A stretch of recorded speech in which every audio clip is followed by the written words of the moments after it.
Hello friends, today in this video we are going to talk about how to enable recovery mode on your iPhone 15 Pro. So let's get started. So first of all, start with your installing the iTunes app on your computer that will be connected to your iPhone 50 Pro Max. Okay, and then after this, now click the volume up button shortly, and after this then click the volume down button, and after this hold the power button until the screen lights off. Okay, in the next step, both press button together, and press and simultaneously hold the power button and volume down button.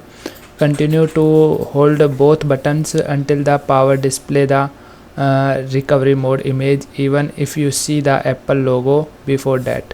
And after this you can see your phone is going to recovery mode. Okay, so that's all in this video. I hope you like this video. If you like this video, then please hit the like button. Thank you.